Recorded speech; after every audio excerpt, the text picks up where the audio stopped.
Good morning everyone. तो background देखकर आज आपको थोड़ी सी अलग फीलिंग आएगी। आपको लगेगा कि सर बैकग्राउंड कैसे बदल गया आज। तो देखिए आज है 1 मई 2024 और आज से आपके डेली करंट अफेयर में कुछ और इनोवेटिव चीजें हम ऐड ऑन करने वाले हैं। अब आपको डेली करंट अफेयर इंफॉर्मेटिव के साथ साथ थोड़ा सा इंटरेस्टिंग भी लगने लगेगा, क्योंकि हमने थोड़े से माइनर से चेंज किए हैं यहां पर और आपके लिए वो बहुत ही इंपॉर्टेंट है। देखिए, जो डेली करंट अफेयर हम रोज डिस्कस करते हैं फ्रेंड्स, वहां पर हम question of the day discuss करते हैं। हम बात करते हैं, मैं आपसे क्वेश्चन पूछता हूं और आप उसका आंसर कमेंट बॉक्स में देते हैं।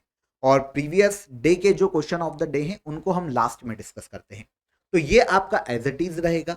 इसके अलावा हम टॉप 10 डेली करंट अफेयर को रोज समझते हैं, उनकी भी हम बात करेंगे। फिर आपके लिए एक बहुत ही इंटरेस्टिंग चीज जो एड ऑन हुई है वो है ऑफर ऑफ द डे।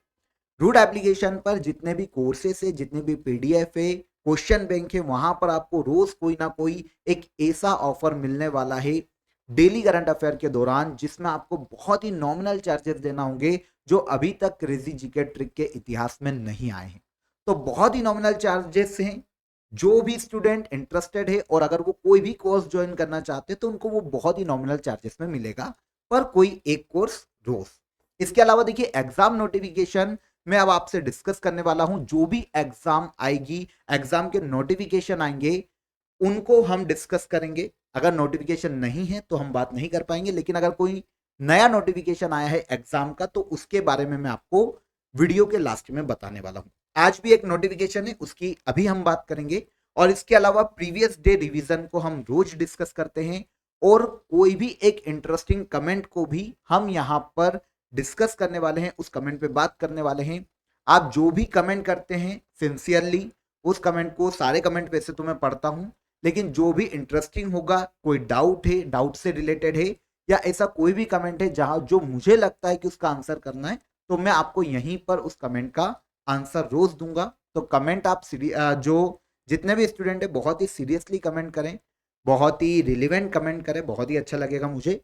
तो ये कुछ चेंजेस हैं जो कि अब हम डेली करंट अफेयर में रोज करने वाले हैं और अब आपको डेली करंट अफेयर इसी फॉर्मेट में देखने को मिलने वाला है।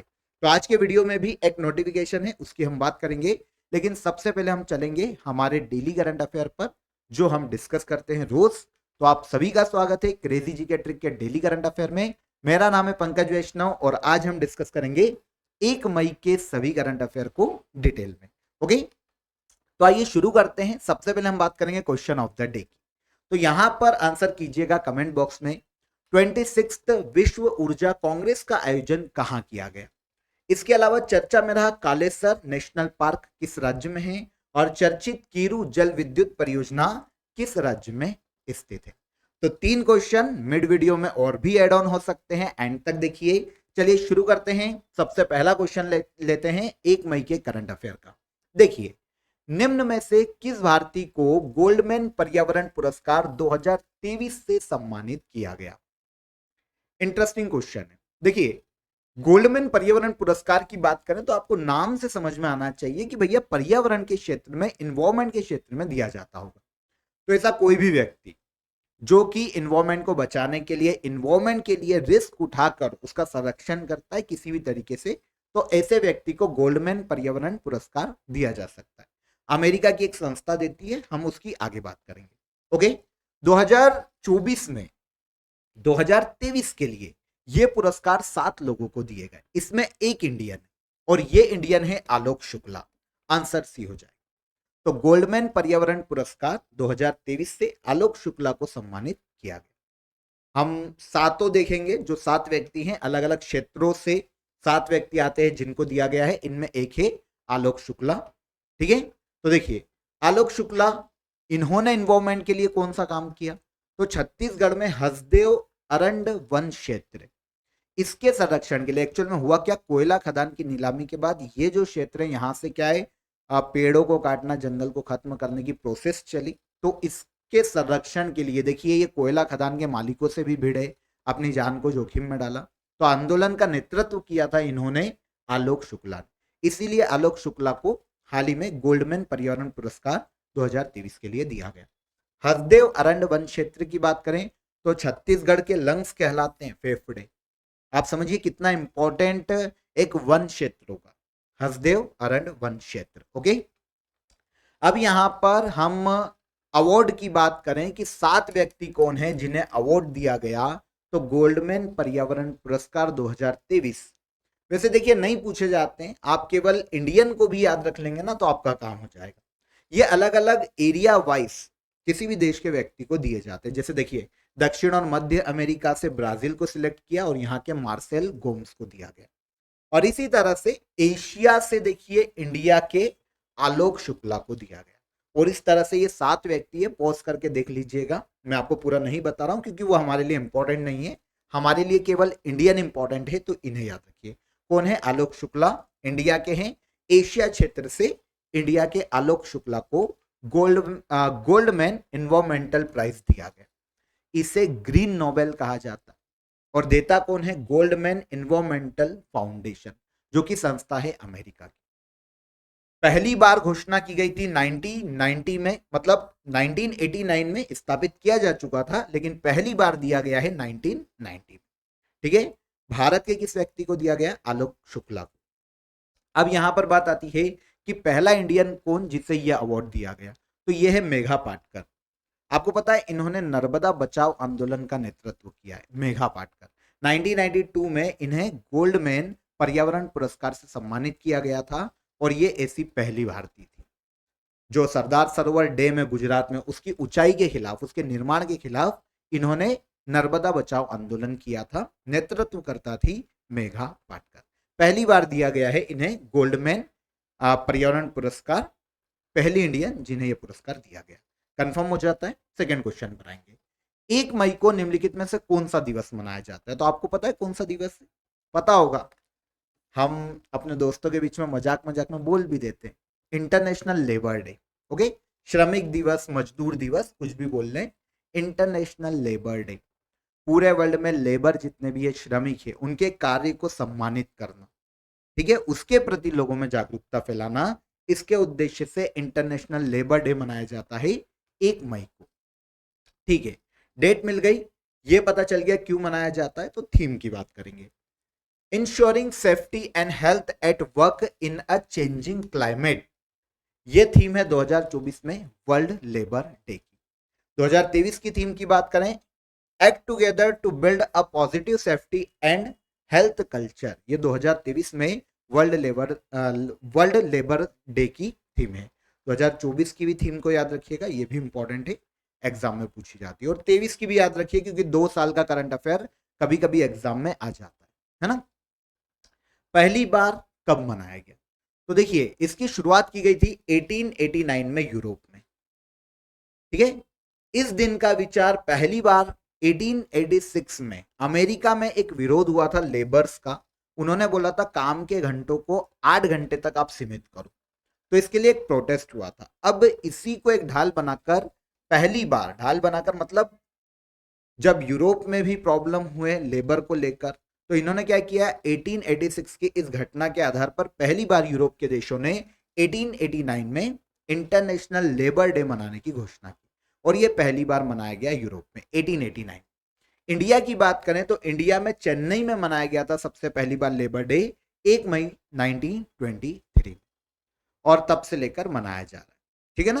तो labour day, international labour day से हमारा क्वेश्चन है कब मनाया जाता है, तो याद रखिएगा यह मनाया जाता है 1 मई को। थर्ड क्वेश्चन पर आएंगे। हाल ही में भारतीय नवीनकरणीय ऊर्जा विकास agency, Indian renewable energy development agency, जिसे ईडा कहते हैं, इसको नवरत्न कंपनी का दर्जा दिया गया। इस कंपनी की स्थापना कब की गई थी?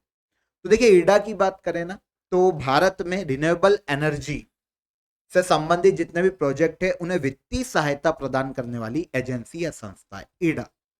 इसकी स्थापना की गई थी 1987। अभी सुर्खियों में इसलिए है क्योंकि इसे नवरत्न कंपनी का दर्जा दिया गया। अब यहां पर नवरत्न कंपनी का दर्जा 2 कंपनियों को एक साथ दिया गया, एक तो हो गई ईडा और एक हो गई हुडको, जिसे housing and urban development corporation limited के नाम से जाना जाता है। तो ये 2 नवरत्न कंपनियों का दर्जा मिला है। तो अब नवरत्न कंपनियों की संख्या हो गई है भारत में 19। आपको पता है एक मैंने आपको अप्रैल मंथ में बताई थी, लास्ट मंथ बताता हूं मैं आपको भी। यहां पर ये ध्यान रखिएगा कि हुडको और एडा, इनको मिलाकर नवरत्न कंपनियां कितनी हो गई? 19। इसके पहले अप्रैल मंथ में नेशनल फर्टिलाइजर लिमिटेड को भी नवरत्न कंपनी का दर्जा दिया गया था, ये 17वीं कंपनी थी, और अब 2 और बढ़ गई तो कितनी हो गई? 19। यहां पर इडा के बारे में मैंने आपको बता ही दिया क्या काम करती है। स्थापना 1987 में हुई है और मुख्यालय नई दिल्ली में स्थित है। और हुडको की बात करें तो भारतीय सार्वजनिक क्षेत्र का उपक्रम है जो हाउसिंग फाइनेंस और इंफ्रास्ट्रक्चर प्रोजेक्ट फाइनेंस कंपनी, इसकी स्थापना 1970 में हुई थी। लेकिन ईडा काफी सुर्खियों में रहती है तो आपको उसको याद रखना चाहिए, ठीक है। उसका नोडल एजेंसी या मंत्रालय की बात करें तो भारत में जो नवीन एवं नवीकरणीय ऊर्जा मंत्रालय है वो नोडल मंत्रालय है किसका? ईडा का, ठीक है।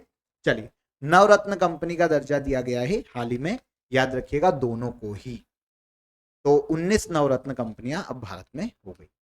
चर्चा में रही एस्ट्रोजेनिका वैक्सीन किस टेक्नोलॉजी से संबंधित है? तो एस्ट्रोजेनिका वैक्सीन जो कि हाल ही में सुर्खियों में रही, वायरल वेक्टर टेक्नोलॉजी से संबंधित है। इस टेक्नोलॉजी की बात करें तो ये बॉडी में इम्यूनिटी सिस्टम को बढ़ाकर कोविड से लड़ने में सहायक थी। तो एक टेक्नोलॉजी थी वायरल वेक्टर टेक्नोलॉजी, इसी पर आधारित थी एस्ट्राजेनेका वैक्सीन। अब आप बोलोगे कोविड की बात अभी, तो वो इसलिए क्योंकि इस कंपनी ने खुद ब्रिटेन की अदालत में स्वीकार किया है कि कोविड-19 की उसकी जो वैक्सीन है वो कहीं ना कहीं टीटीएस डिसीज का भी कारण बनी हुई है। मतलब साइड इफेक्ट देखने को मिले हैं इस वैक्सीन के, ठीक है ना। अगर हम टीटीएस की बात करें तो थ्रोम्बोसाइटोपेनिया सिंड्रोम ही टीटीएस के नाम से जाना जाता है। इसमें होता क्या है? तो ब्लड क्लॉट जम जाते हैं बॉडी में, स्पेशली हार्ट अटैक के लिए सबसे ज्यादा जिम्मेदार। तो अब आप इस चीज पे अगर खुश होना चाह रहे हैं कि यार इंडिया सेफ रहा, तो देखिए कोविड-19 बीमारी के दौरान ऑक्सफोर्ड और एस्ट्रोजेनिका ने मिलकर ही कोविशील्ड का निर्माण किया था और ये भारत में लगाई गई थी। ओके, तो अब एस्ट्रोजेनेका ने स्वीकार किया है ब्रिटेन की अदालत में कि टीडीएस जो डिसीज है उसके लिए जिम्मेदार है, मतलब उसके कहीं ना कहीं साइड इफेक्ट देखने को मिले हैं इनकी दवाई। 6th एशियाई कैरम चैंपियनशिप में भारत ने पुरुष और महिला डबल्स में कौन सा पदक अपने नाम किया? पहले तो ये जान लीजिए कि 6th एशियाई कैरम चैंपियनशिप का आयोजन किया गया है मालदीव में। कहां पर? मालदीव। अब इसमें मेंस और विमेंस डबल का खिताब इंडिया ने जीता है गोल्ड मेडल। कौन सा जीता है? Gold medal. आयोजन कहां हुआ? तो आयोजन किया गया मालदीव में, ठीक है। मालदीव में आयोजन हुआ है इस 6th एशियाई कैरम चैंपियनशिप का। भारतीय खिलाड़ियों ने मेंस और विमेंस डबल में गोल्ड अपने नाम किया। पहले बात करते हैं मेंस डबल की, तो इसमें भारतीय जोड़ी जीती है श्रीनिवासन और मोहम्मद गुफरान की। किसको हराया? देखिए ये पूछा नहीं जाएगा, मैंने मेंशन कर दिया, पॉज करके आप देख सकते हैं, लेकिन हम केवल इतना याद रखें कि कौन जीता। तो मेंस डबल पता चल गया कौन, श्रीनिवासन और मोहम्मद गुफरान। विमेंस डबल की बात करें तो भारत की आकांक्षा कदम और शाइनी सेबेस्टियन ने एशियाई कैरम चैंपियनशिप के फाइनल में गोल्ड जीता है, ठीक है। आयोजन हुआ है मालदीव में और आयोजन करता है एशियन कैरम फेडरेशन, ठीक है। चल, दुनिया का सबसे बड़ा एयरपोर्ट किस देश में बनाया जा रहा है? देखिए बना नहीं है, निर्माण किया जा रहा है। दुनिया का सबसे बड़ा एयरपोर्ट बनाया जा रहा है यूएई में, मतलब संयुक्त अरब अमीरात। संयुक्त अरब अमीरात के दुबई में वर्ल्ड का सबसे बड़ा एयरपोर्ट बनाया जा रहा है यात्री क्षमता के आधार पर, ठीक है। दुबई में इसका निर्माण किया जा रहा है। हवाई अड्डे का नाम देखें तो अल मक्तूम इंटरनेशनल एयरपोर्ट इसका नाम होगा, अल मक्तूम इंटरनेशनल एयरपोर्ट, ठीक है ना।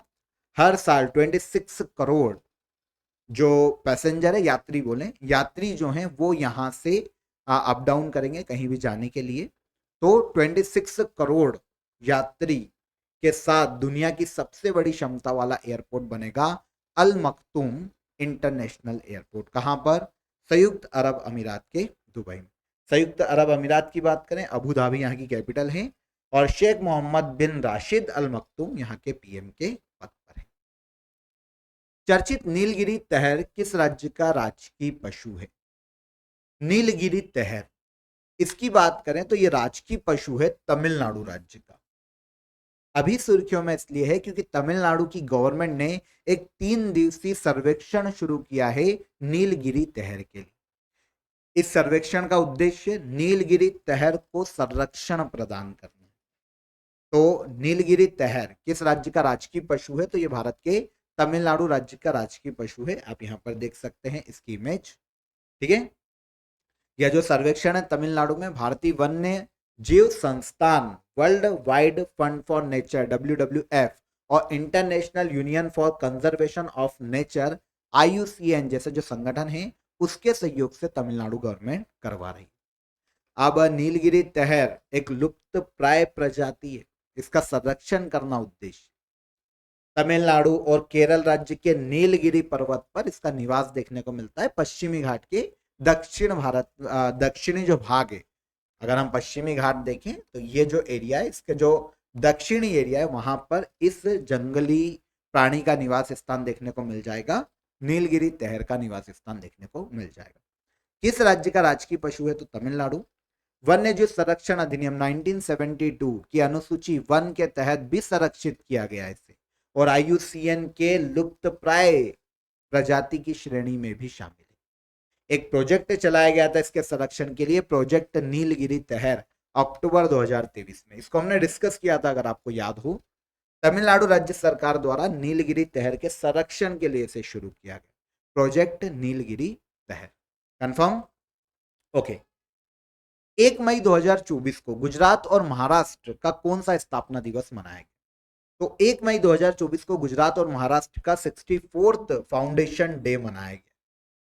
आपको पता है राज्य पुनर्गठन अधिनियम के आधार पर बंबई या बॉम्बे स्टेट बनाया गया था 1956 में। बॉम्बे स्टेट को अलग किया गया 1960 में, ओके। और बॉम्बे स्टेट से दो अलग अलग स्टेट बनाए जाते हैं। बॉम्बे पुनर्गठन अधिनियम है 1960 में लाया गया था, और इसके द्वारा 1 मई 1960 को बॉम्बे स्टेट को डिवाइड करके दो राज्य बनाए जाते हैं, गुजरात और महाराष्ट्र। इस तरीके से 1 मई 1960 को दो राज्य अस्तित्व में आए, एक राज्य को डिवाइड करके, गुजरात और महाराष्ट्र। तो गुजरात और महाराष्ट्र का स्थापना दिवस मनाया जाता है 1 मई को, और 2024 में इसका 64th दोनों ही स्टेट का फाउंडेशन डे मनाया गया। ठीक है, कैजुअल इंफॉर्मेशन वैसे आप सुनते रहते हो लेकिन फिर भी मैं आपको बता देता हूँ। महाराष्ट्र की कैपिटल मुंबई है। रमेश बैस महाराष्ट्र के राज्यपाल के पद पर है और एकनाथ शिंदे हैं CM। ठीक है। गुजरात की कैपिटल गांधीनगर, आचार्य देवव्रत यहाँ के राज्यपाल के पद पर है, और भूपेंद्र भाई पटेल यहाँ पर वर्तमान मुख्यमंत्री के पद पर। ठीक है। भारतीय वायुसेना और नौसेना ने रैम्पेज मिसाइलों को अपने बेड़े में शामिल किया। रैम्पेज मिसाइल किस प्रकार की मिसाइल? तो रैम्पेज मिसाइल की अगर हम बात करते हैं तो ये हवा से जमीन पर मार करने वाली मिसाइल है। रैम्पेज मिसाइल हवा से जमीन पर मार करती है, हवा से किसी भी टारगेट को खत्म करने में सक्षम। इस मिसाइल को भारतीय वायुसेना और नौसेना ने अपने बेड़े में शामिल किया।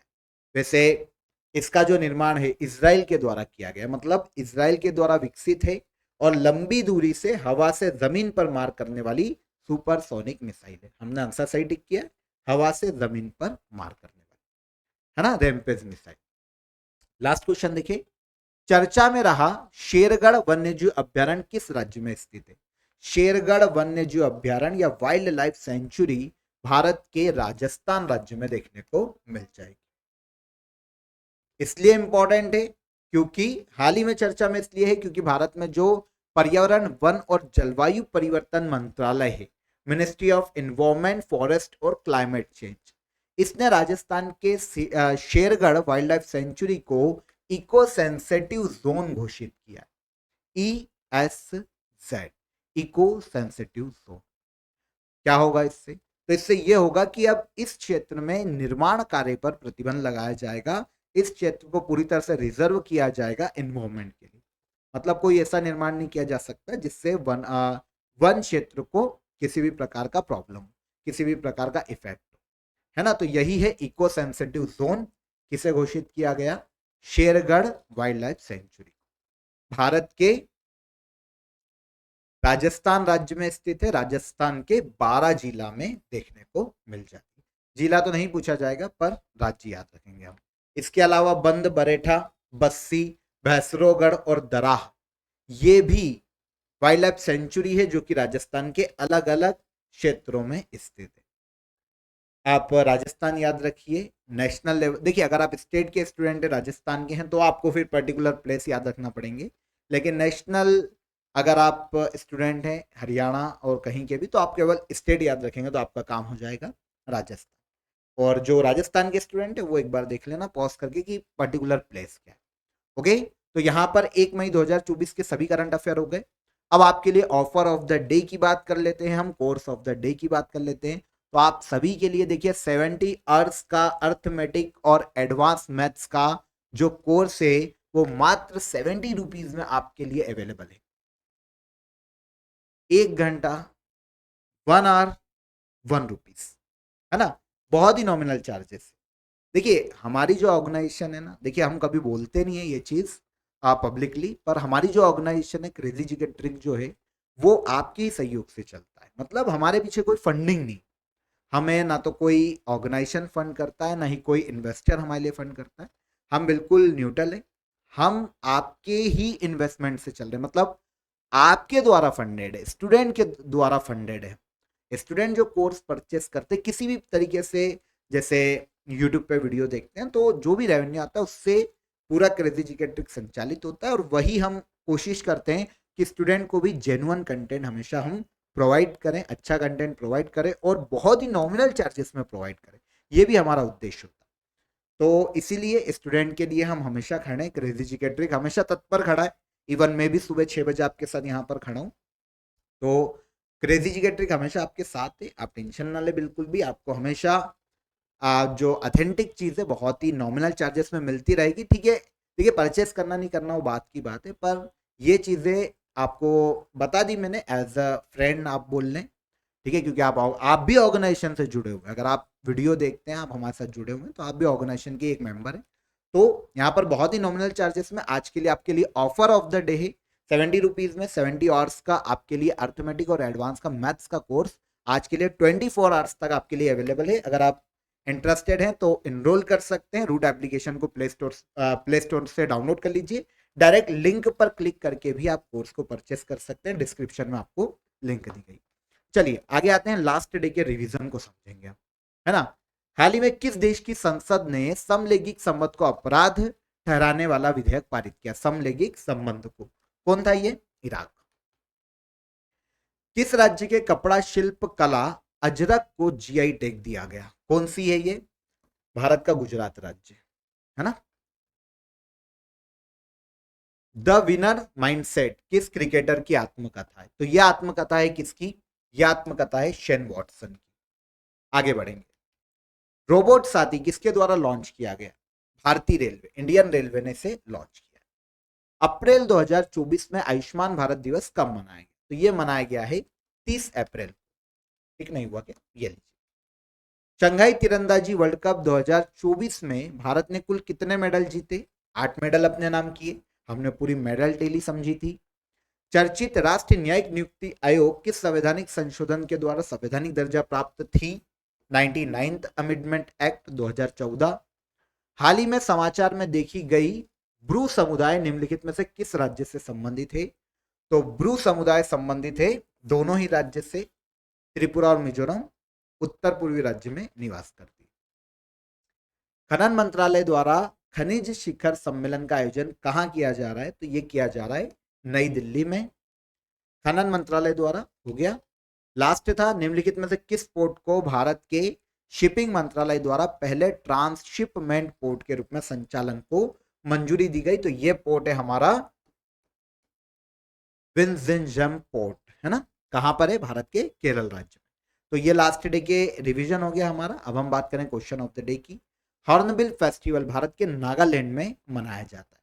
भारत की पहली महिला एयरपोर्ट फायर फाइटर दिशा नायक, नाम पढ़ा था हमने इसको कभी करंट अफेयर में, दिशा नायक है ना, दिशा नायक। और पहली महिला airport fire fighter. Hornbill festival Nagaland में मनाया जाता है। नोबेल पुरस्कार विजेता हेनरी किसिंजर का निधन हो गया। इन्हें शांति का नोबेल दिया गया। अब इनका निधन हो चुका है। अब आपके लिए देखिए एक नोटिफिकेशन जो कि मैंने आपको शुरुआत में बताया था, यूपीएससी सीएपीएफ असिस्टेंट कमांडेंट की देखिए रिक्रूटमेंट की वैकेंसी आई है। 2024 के लिए 506 पोस्ट है। क्वालिफिकेशन देखने जाते तो बैचलर डिग्री चाहिए किसी भी स्ट्रीम में, फिजिकल एलिजिबिलिटी चाहिए होगी, एज लिमिट 20 से 25 साल है।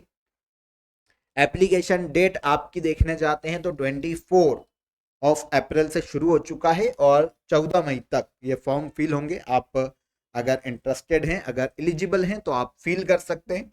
और एग्जाम डेट है 4 अगस्त 2024 की। UPSC CA PF assistant commanded recruitment 2024। Okay, तो आई होप आपको क्रेजी जी के ट्रिक का जो नया इनोवेटिव आइडियाज हैं, जो नया इनोवेशन है आपके लिए, वो बहुत ही अच्छा लगा होगा। अगर आपको पसंद आया हो तो कमेंट में थंब छोड़ते जाइएगा, कमेंट में कुछ कमेंट छोड़ते जाइएगा। और अगर आपको कोई भी डाउट हो तो आप कमेंट करिए, मैं कोई इंटरेस्टिंग कमेंट को, एक जेन्युइन कमेंट आपका रोज पिक करूंगा स्टूडेंट्स का, और उस पर हम बात भी करेंगे। ठीक है, तो इसी तरीके से आज अब आपको रोज डेली करंट अफेयर मिलेगा, तो बने रहिए। लाइक कर दीजिए वीडियो को, पहली बार आए हैं तो सब्सक्राइब कर दीजिए चैनल को। फिर मुलाकात करेंगे कल के सेशन में। जय हिंद, जय भारत, ख्याल रखिए, सुरक्षित रहिए।